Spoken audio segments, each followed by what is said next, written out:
পাহাৰৰ মামা মামীসকল তেওঁলোকে পাহাৰৰ পৰা নিজ উৎপাদিত যি কৃষিজাত সামগ্ৰী মেটমৰা সম্ভাৰ লৈ মেলালৈ আহিব। হয়, অজয় বৰ্মন আছে আমাৰ সৈতে পোনপটীয়া সম্প্ৰচাৰত। অজয়, আপোনাৰ প্ৰতিবেদনত আমি প্ৰস্তুতিৰ বিষয়ে জানিব পাৰিলোঁ। আপোনাৰ পৰা এই মুহূৰ্তত মেলাস্থলীৰ পৰিৱেশ কিছু চাম, কাৰণ ইতিমধ্যে মাংগলিক যি ৰীতি নীতি দেওশালত পূজা অৰ্চনা আগবঢ়োৱাৰ পিছত জোনবিল মেলাৰ আনুষ্ঠানিকভাৱে শুভাৰম্ভণি, আৰু সেই পৰিৱেশ কিছু চাম এই মুহূৰ্তত। অজয়।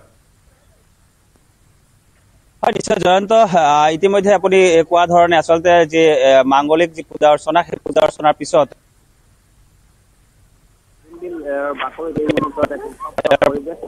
এই মুহূৰ্তত পাহাৰৰ পৰা মামা মামীসকল নামি আহিছে আৰু লগত লৈ আহিছে তেওঁলোকৰ যি কৃষিজাত সামগ্ৰী মেটমৰা সম্ভাৰ, আৰু এই যি কৃষিজাত সামগ্ৰীসমূহ আছে সেই সামগ্ৰীসমূহ কাইলৈ কাহিনী পোৱাতে অনুষ্ঠিত হ'বলগীয়া যি বিনিময় প্ৰথা। অজয়, আমি সেই মেটমৰা সম্ভাৰ, পাহাৰৰ সেই মেটমৰা সম্ভাৰ আপোনাৰ জৰিয়তে দেখুৱাম আমাৰ দৰ্শকসকলক, য'ত বিনিময় প্ৰথাই আজি প্ৰাণ পাই উঠিব, য'ত আধুনিক মুদ্ৰাৰ অচল হৈ পৰিব এই বিনিময় প্ৰথাত। আমি সেই পৰিৱেশ দেখুৱাম, জোনবিল মেলাৰ এই উৎসৱ পৰিৱেশ দেখুৱাম। কিছু সময় আপোনাক ধন্যবাদ জনাইছোঁ, বিদায় জনাইছোঁ।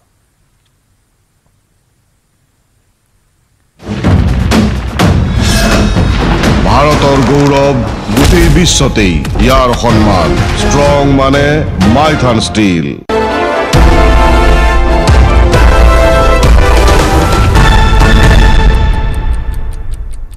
Jack Oliver.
আৰু লাইভ আউৰত এই মুহূৰ্তত জনাও আপোনালোকক ব্ৰেকিং নিউজ আমগুৰিত অংকিতা দত্তৰ প্ৰতিবাদ ন্যায় বিচাৰি প্ৰতিবাদত নামিল অংকিতা দত্ত কান্দি কান্দি ন্যায়ৰ দাবী অংকিতা দত্তৰ নিলম্বনৰ উত্তৰ বিচাৰি প্ৰতিবাদ অংকিতা দত্তৰ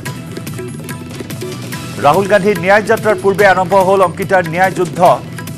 দলৰ পৰা নিলম্বিত হোৱা দলৰ পৰা বহিষ্কৃত হোৱাৰ কাৰণ বিচাৰি এই প্ৰতিবাদী কাৰ্যসূচী অংকিতা দত্তৰ হাতে হাতে বেনাৰ পোষ্টাৰ লৈ সমৰ্থকসকলৰ সৈতে অৱস্থান কৰিছে অংকিতা দত্তই প্ৰতিবাদস্থলীত আছে আমাৰ সাংবাদিক জ্যোতিপ্ৰসাদ গগৈ জ্যোতিপ্ৰসাদ সংযুক্ত হৈছো আপোনাৰ সৈতে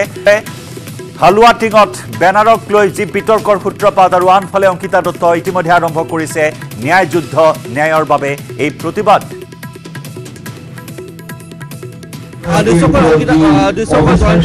দেখিবলৈ পাইছো যি সময়ত ভাৰতীয় কাৰ্যসূচী গ্ৰহণ কৰি আছে ৰাহুল গান্ধী কিন্তু এনে সময়ত অংকিতা দত্তই প্ৰতিবাদত বহিছে আৰু অংকিতা দত্তৰ পৰা মন্তব্য পোনে পোনে আমি ল'বলৈ চেষ্টা কৰিম কি ক'ব আচলতে আজি ৰাহুল গান্ধীৰ ন্যায় যাত্ৰা কিন্তু আপুনি আজি ন্যায়ৰ দাবীত আচলতে এনেদৰে অৱস্থান কৰিছে প্ৰতিবাদ কৰিছে কি ক'ব আজি অলমোষ্ট 10 মাহ ধৰি মই বনবাসত আছোঁ আৰু মই সেই সময়ত বিচাৰিছিলোঁ দলৰ পৰা কিন্তু মোক দলৰ পৰা নিলম্বন কৰি দিলে মই 10 মাহ ধৰি কোনো দলত যোগদান কৰা নাই মই আমগুৰিতে আছিলোঁ গৰিহাগড়তে আছিলোঁ শিৱসাগৰতে আছিলোঁ আৰু মই ৰাইজৰ লগত যোগাযোগতে আছিলোঁ আৰু কাম কৰি আছিলোঁ কংগ্ৰেছত নাথাকিও মই কংগ্ৰেছক কেনেকৈ শক্তিশালী কৰি ৰাখিব পাৰোঁ সেইটোৱে কৰি আছিলোঁ মই আৰু তাৰ আজি আপোনালোকে প্ৰতিৰূপী দেখিছে কি মানুহখিনি মোৰ লগত আজি ওলাই আহিছে আমাৰ এটাই দাবী হৈছে কি আমাৰ আজি আমি মেমৰেণ্ডাম দিম আমাৰ এইটোৱে কথা হৈছে যে আমাক ন্যায় দিয়ে যাতে আমি ন্যায় বিচাৰিছোঁ আমাক ন্যায় লাগে আৰু যেহেতু আমগুৰিত আজি আহিছে আৰু অসমত ভৰি দিছে মই ভাবোঁ আজি ন্যায় যাত্ৰাত আমিও ন্যায় পাই যাম জ্যোতিপ্ৰসাদ দেৱব্ৰত শইকীয়াই সুপ্ৰিম কোৰ্টলৈ যোৱাৰ নিৰ্দেশ দিছে বা আহ্বান জনাইছে অংকিতা দত্তক ৰাজপথত ন্যায় নাপায় সুপ্ৰিম কোৰ্টলৈ যোৱাৰ আহ্বান ওলাই আহিছোঁ তেওঁ মোক আশাৰ ৰেঙনি এটা দিছে তেওঁ যেতিয়া ভাৰত জোড়ো ন্যায় যাত্ৰা আৰম্ভ কৰিছে মোৰ এইটো আশাৰ ৰেঙনি কি মই 10 মাহ বনবাস আজি মোৰ চাগে শেষ হ'ব দেৱব্ৰত শইকীয়াই কৈছে যে উচ্চ ন্যায়ালয় যাবলৈ কৈছে কিন্তু আপুনি ৰাজপথত প্ৰতিবাদ কৰিলে কোনো ন্যায় নাপায় বুলি কৈছে সুপ্ৰিম কোৰ্টলৈ যাবলৈ কৈছে তেওঁৰ কথা মই একোৱেই নকওঁ মৃত্যু সময়ত মোৰ দেউতাক তেওঁ কি প্ৰতিশ্ৰুতি দিছিলে তাৰ মই একোৱে উত্তৰ দিব নিবিচাৰোঁ সেইটো বিচাৰ ভগৱানে কৰিব মই যেতিয়া শিৱসাগৰৰ মাজমজিয়াত সন্মানীয় মুখ্যমন্ত্ৰীৰ পোষ্টাৰ ক'লা কৰিছিলোঁ যেতিয়া তেওঁ নাৰীৰ বিৰুদ্ধে বেয়া কথা কৈছিলে যেতিয়া সোনিয়া গান্ধীৰ বিৰুদ্ধে বেয়া কথা কৈছিলে তেতিয়া অংকিতা দত্ত যুৱ কংগ্ৰেছৰ সভানেত্ৰীয়ে গৈ পেলাই তাত ক'লা ৰং সানিবলৈ মোৰ মানে সেইখিনি মানে হেৰি আছিলে মই কৰিব পাৰিছিলোঁ মই বিজেপি এজেণ্ট তেতিয়া তেওঁ নেদেখিলে নেকি যেতিয়া মই মুখ্যমন্ত্ৰীৰ পোষ্টাৰত ক'লা ৰং সানিছিলোঁ তেতিয়া মই বিজেপি এজেণ্ট নাছিলোঁ নেকি তেতিয়া নাছিলোঁ এতিয়া মই বিজেপি এজেণ্ট 10 মাহ ধৰি মই বিজেপি জইন নকৰিলোঁ তেওঁলোকে মোক বিজেপিত পঠাবলৈ বিচাৰি আছে মোক বদনাম কৰি আছে মই 10 মাহ ধৰি মই কোনো দলত নাই তেতিয়া ময়ে বিজেপি এজেণ্ট মানে আজি যে আমগুৰিৰ চুকে কোণে শিৱসাগৰৰ চুকে কোণে ৰাহুল গান্ধী ডাঙৰীয়া আহিব বুলি গমেই নাপায় মই গৈ এসপ্তাহ ধৰি মই ঘৰে ঘৰে গৈ পেলাই মানুহখিনিক কৈছোঁ আৰু দায়িত্ব দিছোঁ তো মই বিজেপি এজেণ্ট হয় তেওঁলোকে যদি কংগ্ৰেছৰ কাম কৰাৰ কাৰণে মোক বিজেপি এজেণ্ট কৈছে তেওঁলোকৰ মতে মই বিজেপি এজেণ্ট কিন্তু মই জানো ৰাহুল গান্ধী ডাঙৰীয়াই মোক ন্যায় দিব নিশ্চয়কৈ এনেদৰে ন্যায় পোৱাৰ আশাত এনেদৰে বন্দী হৈ আছে এতিয়া ৰাহুল গান্ধীক আচলতে ৰাহুল গান্ধীক উদ্দেশ্যি তেওঁ আজি প্ৰতিবাদ সাব্যস্ত কৰিছে যাতে ৰাহুল গান্ধীয়ে তেওঁক ন্যায় প্ৰদান কৰে যি ৰাহুল গান্ধীয়ে ন্যায় যাত্ৰা কৰিছে ভাৰত জোড়ো ন্যায় যাত্ৰা কৰিছে অংকিতা জ্যোতিপ্ৰসাদ স্পন্সৰ কৰা কথাও কৈছে কংগ্ৰেছৰ নেতা কৰ্মীসকলে যে অংকিতা দত্তক বিজেপিয়ে স্পন্সৰ কৰিছে যাৰ বাবে এই কাৰ্যসূচী ৰূপায়ণ কৰিছে অংকিতা দত্তই নিশ্চয়কৈ সেই প্ৰশ্ন পোনপটীয়াকৈ লৈ যাম যে কংগ্ৰেছৰ নেতাসকলে অভিযোগ কৰিছে যে বিজেপিয়ে আপোনাক স্পন্সৰ কৰিছে বুলি কৈছে যেতিয়া মই শিৱসাগৰৰ মাজমজিয়াত মুখ্যমন্ত্ৰীৰ পোষ্টাৰ ক'লা চিয়াঁহী সানিছিলোঁ তেওঁ নাৰীৰ বিৰুদ্ধে কোৱাৰ বাবে তেতিয়া বিজেপিয়ে মোক স্পন্সৰ কৰিছিলে নাই মই সুধিব বিচাৰোঁ তেতিয়া কৰিছিলে নাই জ্যোতিপ্ৰসাদ আৰু এটা কথা ওলাইছে যে আৰক্ষীয়ে আপোনাৰ পোষ্টাৰত আৰক্ষীয়ে ৰক্ষণাবেক্ষণ দিছে বুলি কৈছে আচলতে চৰকাৰে সুৰক্ষা দিছে বিজেপি চৰকাৰে সুৰক্ষা দিছে বুলি কৈছে পোষ্টাৰবিলাকত আপোনাৰ পোষ্টাৰবিলাকত চব পোষ্টাৰ লগাইছে, মইতো লগোৱা নাই, ৰাইজে লগাইছে পোষ্টাৰ। মই গম নাপাওঁ, ৰাইজে লগাইছে বুলি শুনিছোঁ, মই ফটো দেখিছোঁ। আৰু ৰাইজে যিহেতু পোষ্টাৰ লগাইছে, আৰক্ষীয়ে পোষ্টাৰনো কিয় চাব, মই নাভাবোঁ আৰক্ষীয়ে পোষ্টাৰ চাইছে তেওঁলোকে। কিন্তু মই এইটোৱে ভাবোঁ কি মানে মোৰ এটা ভয় আছিলে, কালি মই গুনুক গানাকে শুনিছিলোঁ মোৰ ওপৰত আক্ৰমণ কৰা হ'ব, সেইবাবেহে। আৰু কংগ্ৰেছ কৰ্মীয়ে নকৰে, যিবিলাকে বিজেপি কংগ্ৰেছত আছে কিন্তু ভিতৰৰ মুখাখন বিজেপিৰ হয়, তেখেতলোকে কৰিব পাৰে মোৰ এগেইনষ্টে। ইমান দিনে যে কংগ্ৰেছৰ ধৰি কাম কৰি আছোঁ, ৰাজপথত প্ৰতিবাদ কৰিছোঁ, মাৰ খাইছোঁ, কাপোৰ টানিছে, সেই তেওঁলোকেহে মোক আঁতৰাব বিচাৰিছে। জ্যোতিপ্ৰসাদ, ইয়াৰ পূৰ্বে অংকিতা দত্ত ৰাহুল গান্ধীক সাক্ষাৎ কৰাৰ বহু চেষ্টা চলাইছে, প্ৰতিটো চেষ্টাই ব্যৰ্থ হৈছে, গতিকে তেওঁ আজি সাক্ষাৎ কৰিব পাৰিবনে, কিমান আশাবাদী? প্ৰেচিডেণ্ট আছে, ৰেবিকা আছে, এই হাপলটিঙৰ পৰা আছে, ৰেখামণি আছে, মুন্মি আছে, আমাৰ কংগ্ৰেছ কৰ্মী। কংগ্ৰেছৰ টিকেটত তেওঁ জয়ী হৈ আহিছে, AP মেম্বাৰ হৈছে, তেওঁ কংগ্ৰেছৰ টিকেটত 9 নম্বৰ ৱাৰ্ড মেম্বাৰ হৈ আহিছে, তেওঁ কংগ্ৰেছৰ টিকেটত 6 নম্বৰ ৱাৰ্ড মেম্বাৰ হৈ আহিছে, তেওঁ 4 নম্বৰ ৱাৰ্ডত কংগ্ৰেছৰ টিকেটত তেওঁ আহিছে। পূৰ্বেও ৰাহুল গান্ধীক লগ কৰিবৰ কাৰণে বহুতবাৰ চেষ্টা কৰি বিফল হৈছিল, ব্যৰ্থ হৈছিল, এইবাৰ আপুনি আশা কৰিব তেওঁক লগ কৰিব পাৰিব? তেওঁ ন্যায় দিবলৈ আহিছে। মোৰ বেলেগে থাকিব পাৰে, এইবোৰ ক'ব পাৰে, কিন্তু মই জানো, মোৰ দৃঢ় বিশ্বাস ৰাহুল গান্ধী ডাঙৰীয়া আজি আমাক ন্যায় দিব। নিশ্চয়কৈ আশাবাদী, এনেদৰে জয়ন্ত আশাবাদী অংকিতা দত্ত যে ৰাহুল গান্ধীয়ে আজি তেওঁক ন্যায় দিব। আৰু তাৰ কাৰণে দেখিছে মহিলাসকল ওলাই আহিছে, তেওঁৰ যিসকল কংগ্ৰেছ কৰ্মী, তেওঁ যিসকল সমৰ্থক, সেই সমৰ্থকসকলক লৈ তেওঁ এনেদৰে ওলাই আহিছে। হিন্দীত লিখিছে তেওঁলোকে অংকিতা কে লিয়ে ন্যায়, অংকিতা কে লিয়ে ন্যায়, এনেদৰে ন্যায় ফৰ অংকিতা, এনেদৰে বেনাৰ লৈ পিনি এইসকল মহিলা বহিছে। বাইদেউ কি ক'ব, আপোনালোকে অংকিতা দত্ত হৈ আজি ওলাই আহিছে, আপোনালোকে ন্যায় প্ৰদান কৰে, কি প্ৰতিক্ৰিয়া কৰিব? এতিয়া আমাৰ ভাৰত জোৰৰ ন্যায় যাত্ৰা কৰি আছে ৰাহুল গান্ধীয়ে, সেইকাৰণে আমি অংকিতা দত্তৰ কাৰণে ন্যায় বিচাৰিছোঁ। কাৰণ এগৰাকী উঠি অহা যুৱতী হিচাপে যেতিয়া এতিয়া বাৰু আমাৰ এইটো আমগুৰি সমষ্টি নাই, এতিয়া আমি এতিয়া নাজিৰা সমষ্টি হ'লোঁ, যেতিয়া মানে আমগুৰি সমষ্টিত আছিলে, অংকিতা যেতিয়া আমাৰ দলত আছিলে, তেওঁক 6 বছৰৰ কাৰণে এতিয়া নিলম্বন কৰা হ'ল। সেইখিনি আৰু যেতিয়া অংকিতা আমাৰ দলত আছিল, মানে সমষ্টিত আছিলে, সেইখিনি সময়ত অংকিতাই বহুত এক্টিভ হৈ কাম কৰি আছিলে দলৰ সমষ্টি। হয়, আমি এতিয়া আমাৰ মিউনিচিপালিটি আমি ৱাৰ্ড কমিশ্যনাৰ হৈ আছোঁ। এই আমাৰ 4টা আছিলে, আমি 3জন একেলগে আছোঁ এতিয়া। আৰু অংকিতা দত্তই সেইখিনি সময়ত গোটেই মানে আমাৰ সমষ্টিত মানে একদম এক্টিভ হৈ কাম কৰি আছিলে। যেতিয়া অংকিতা দত্ত নাইকিয়া হ'ল, আমাৰ সমষ্টিও টান হৈ মানে।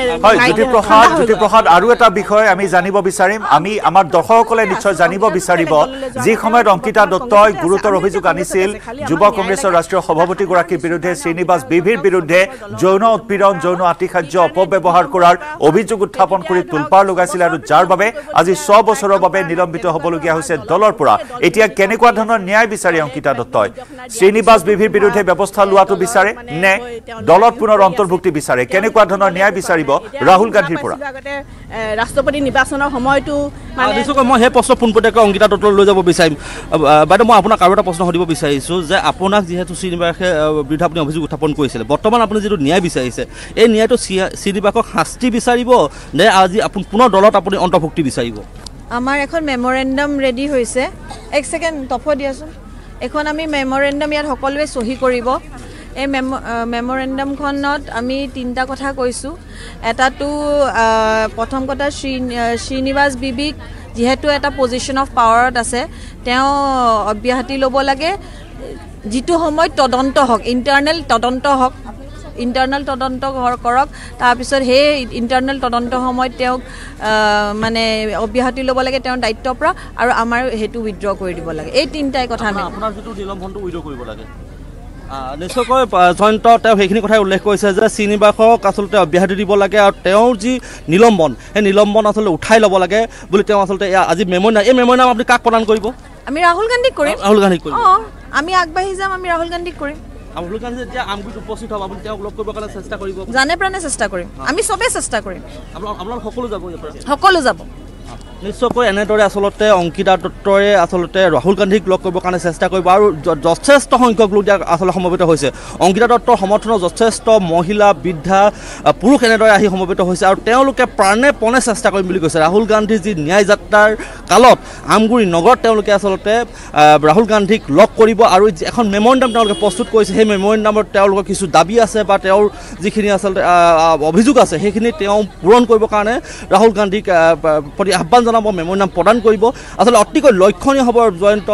যে অংকিতা দত্তই ৰাহুল গান্ধীক লগ কৰিব পাৰে নে নোৱাৰে বা ৰাহুল গান্ধীয়ে এই অংকিতা দত্তক কিমান গুৰুত্ব প্ৰদান কৰে আচলতে সেই যি ন্যায় যাত্ৰাত এই অংকিতা দত্তৰ যি আহ্বান কেনেদৰে আচলতে ৰাহুল গান্ধীক সাক্ষাৎ কৰিবলৈ সাজু হৈছে মেমৰেণ্ডাম লৈ ৰাহুল গান্ধীক সাক্ষাৎ কৰিবলৈ সাজু হৈছে তিনিটাকৈ দাবী তাত আছে এই দাবীকেইটা ইতিমধ্যে নিউজ 18 অসম নৰ্থ ইষ্টত এক্সক্লুচিভলি অংকিতা দত্তই জনাইছে যে ৰাহুল গান্ধীৰ ন্যায় যাত্ৰাত এই মেমৰেণ্ডামখন প্ৰদান কৰিব য'ত উল্লেখ আছে যে আভ্যন্তৰীণ এটা তদন্ত হওক দলৰ ভিতৰত শ্ৰীনিবাস বিভিৰ বিৰুদ্ধে শ্ৰীনিবাস বিভিক অব্যাহতি দিয়া হওক আৰু অংকিতা দত্তৰ যি নিলম্বন তাক প্ৰত্যাহাৰ কৰা হওক এই দাবী আজি ৰাহুল গান্ধীক জনাব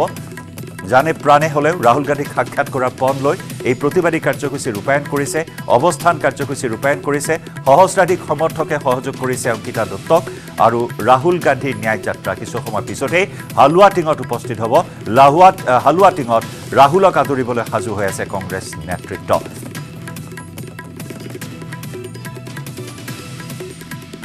ৰাহুল গান্ধীৰ আজিৰে পৰা অসমত ভাৰত জোড়ো ন্যায় যাত্ৰা শিৱসাগৰৰ হালুৱাটিঙেৰে অসমত বাছেৰে প্ৰৱেশ ৰাহুল গান্ধীৰ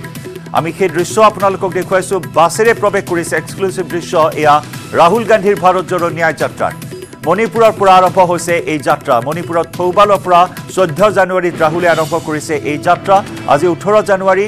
হালুৱাটিঙেৰে অসমত বাছেৰে প্ৰৱেশ ৰাহুল গান্ধীৰ আমগুৰিৰ পৰা আৰম্ভ হ'ব ন্যায় যাত্ৰা ইতিমধ্যে আমগুৰিত উপস্থিত হৈছে কংগ্ৰেছ নেতা কৰ্মীৰ লগতে বহু লোক আমগুৰিত ৰোড শ্ব'ত অংশগ্ৰহণ কৰিব ৰাহুল গান্ধীয়ে আমগুৰিৰ পিছত মৰিয়নিতো ৰাহুল গান্ধীৰ কাৰ্যসূচী মৰিয়নিৰ পৰা যোৰহাটলৈ যাব ৰাহুল গান্ধী আজি নিশা যোৰহাটৰ ৰংদৈ পথাৰত কটাব আৰু কাইলৈ নিমাতী ঘাটেৰে মাজুলীলৈ যাব ৰাহুল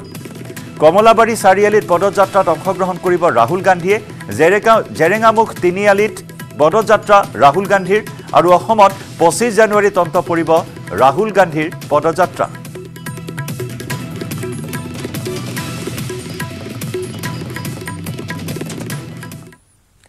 আমি এই বিশেষ সম্প্ৰচাৰ অব্যাহত ৰাখিম লৈছো আন এটি বাণিজ্যিক বিৰতি ভাৰতৰ গৌৰৱ গোটেই বিশ্বতেই ইয়াৰ সন্মান ষ্ট্ৰং মানে মাইথান ষ্টীল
আগতে মই 2-3 বাৰ মান আহিছো বহুত দিন অহা নাই কাৰণে আজি সোমালো আৰু লাকিলি ইয়াকো বখিলকো পালো সো ভাল লাগে আৰু নতুন নতুন গছ দেখিছো গছবোৰ ডাঙৰ আছে দেখি ভাল লাগে মইনো গছ প্ৰিয় মানুহ সো সেইকাৰণে সোমালো আৰু কিবা অলপ খাম খাই পেলাই আমি ওলাই যাম অলপ বিহু কেনেকৈ বিহু বুলি মোৰ তেনেকুৱা কথা নাই মই কামছে মতলব মোৰ বিহু চিহু পূজা চূজা মোৰ এইবোৰ কেছ নাই মই এতিয়া আজি গুৱাহাটী যাম মই কাইলৈ আকৌ কামত সোমাম আজিও সোমাম মই গধূলি আজি মই ৰেকৰ্ডিং ৰাখিছোঁ এইকেইদিন মই কাম কৰা নাই মই 5 দিনমান মোৰ দুখন শ্ব' আছিলে কৰিলোঁ কৰি মই ডিব্ৰুগড়ত এদিন ৰেষ্ট ল'লোঁ যোৰহাটত এদিন ৰেষ্ট ল'লোঁ লৈ শিৱসাগৰত অকণমান সোমালোঁ এই ফ্লাইটখন আনিছে নহয় এখন হৰিহতে সেইখন চালোঁ তাতে ভাত খালোঁ একেলগে কালি আমি খাই এতিয়া গুৱাহাটীলৈ গৈ আছোঁ আৰু বিহুত ৰাজ্যবাসীক নতুন কিবা গীত উপহাৰ দিয়া বিহুত এতিয়া গান নাই এতিয়া গান আছে চিনেমা গান আছে চিকাৰৰ গান আছে ৰৈ ৰবিনালে কৰিছোঁ নিজৰ চিনেমা চ' সেইবিলাক এটা এটাকৈ ৰিলিজ কৰিম এতিয়া মই মানে শ্বুটিংটো শেষ কৰাটোহে মোৰ মেইন প্লেনিং চিকাৰৰ মানে এসপ্তাহৰ শ্বুটিং আছে বাকী হিন্দু লণ্ডনত কৰিলোঁ সকলোৱে গম পাইছে এসপ্তাহ ইয়াত শ্বুটিং আছে সেইখিনি যিমান পাৰি সোনকালে শেষ কৰিলে মই নিজৰ চিনেমাখন ধৰিব পাৰিম চিকাৰ চাগে অক্টোবৰ পাবগৈ কাৰণ ইয়াৰ পিছত এডিটিং আছে গ্ৰাফিক্স স্পেচিয়েল ইফেক্টছৰ কাম আছে চিনেমাখনত তাৰপিছত একদম লাষ্টৰ কামখিনি মোৰ বেকগ্ৰাউণ্ড মিউজিক সেইখিনি মই শেষ কৰি দিলেহে চিনেমা ৰিলিজ হ'ব চ' অক্টোবৰ পাবগৈ আৰু তাৰ মাজত আকৌ বিহু আহি যাব নহয় বিহু আহি গ'লে মই কাম কৰিব নোৱাৰিম চ' যেনেকৈ পাৰোঁ মিলাওঁ চাওঁ কেনেকৈ মিলাব পাৰি প্লেনিংটো কৰিব লাগিব ভালকৈ আৰু মোৰ গানৰ কামো আছে মই 3-4মান গানৰ ভিডিঅ' কৰিছোঁ তাৰ অলপ কাম বাকী আছে সেইকেইটা 3টা গানৰ কাম আছে এতিয়া এই মাহতে শেষ কৰিম কাৰ বিৰুদ্ধে ৰাজ্যত পুনৰ মুখনি আৰম্ভ হৈছে কাৰ বিৰোধিতাটো মই আগতেও কৰিছিলোঁ এতিয়াও কৰোঁ সদায় কৰোঁ আৰু সেইটো যদি ইমপ্লিমেণ্ট কৰে আকৌ বিৰোধিতা কৰিম হীৰেণ গোহাঁয়ে কৈছে যে প্ৰতিবাদ হ'ব এইবাৰ প্ৰতিবাদ হ'ব নিশ্চয় হ'ব আগৰ চিষ্টেমত নকৰিব পাৰোঁ কিন্তু আমাৰ এবাৰ যিটো কথা ক'লে সেইটো মই ঘূৰাই নলওঁ কেতিয়াও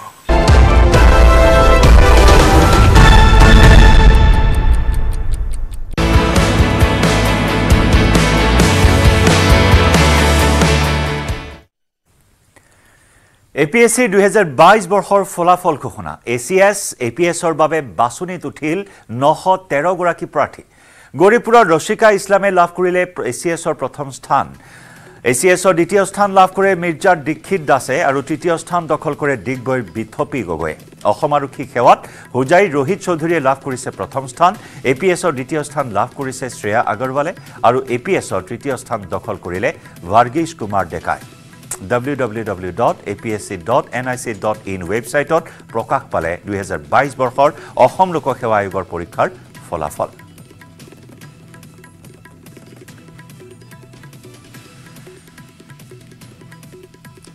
মাতৃয়ে জেৰক্সৰ মেচিন চলাই পঢ়ুৱাইছিল কন্যাক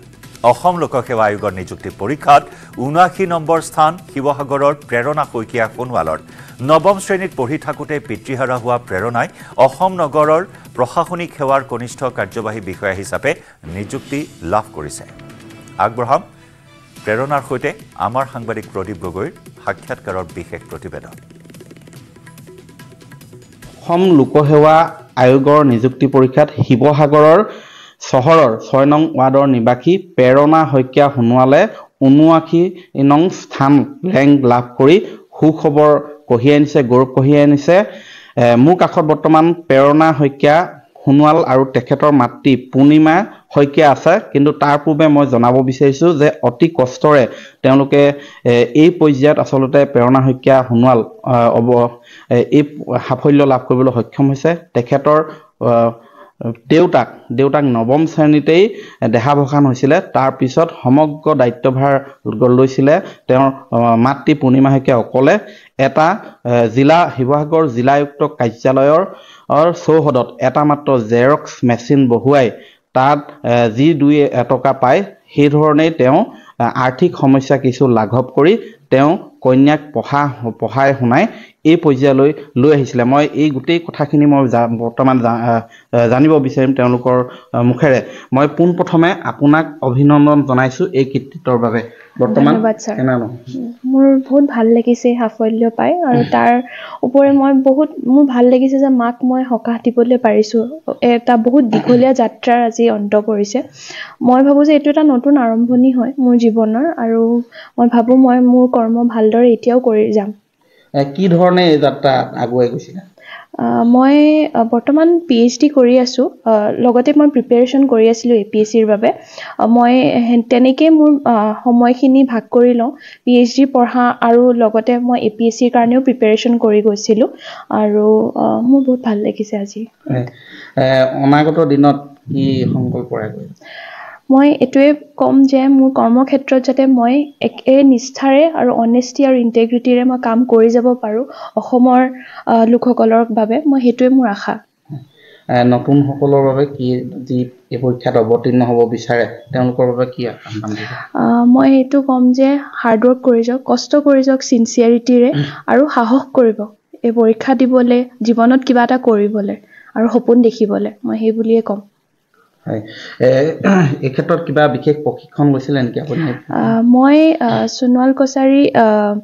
অটোনমাছ কাউন্সিলৰ পৰা স্কলাৰশ্বিপত অনলাইন মই কোচিং পাইছিলোঁ নিউ দিল্লীত UPSCৰ বাবে আৰু তাৰপিছত মই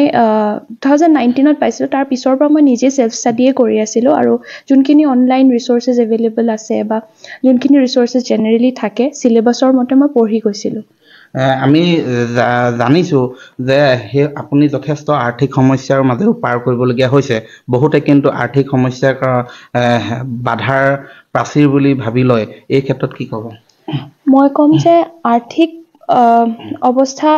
কোনো হেঙাৰ হ'ব নোৱাৰে আপোনাৰ সপোন পূৰ কৰিবলৈ আৰু মোক এই ক্ষেত্ৰত মায়ে বহুত সাহস দিছে মায়ে কেতিয়াও কোৱা নাই যে যদিও পইচা নাই তুমি নপঢ়িবা তুমি নকৰিবা আৰু মই যথেষ্ট সাহস মাৰ পৰা পাইছোঁ যে মই পঢ়ি যাব লাগে আৰু জীৱনত কিবা এটা কৰিব লাগে বুলি মই মাৰ পৰা প্ৰেৰণা পাইছোঁ কি ক'ব এই সাফল্য তাই বহুত কষ্ট কৰিছে তাই দিন ৰাত পঢ়ে ডাবল এমএ কৰিলে দুটা নেট ক্লিয়াৰ কৰিলে JRF পালে মই তুমি ইমান পঢ়া কেলে বোলে মা এইটোত পালোঁ এইটোতো পঢ়োঁ ছ'চিয়লজিত এমএ কৰিলে প্লাছ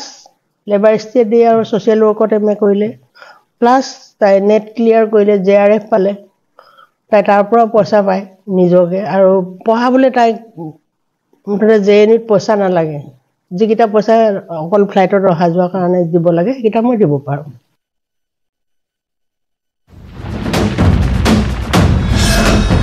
ভাৰতৰ গৌৰৱ গোটেই বিশ্বতেই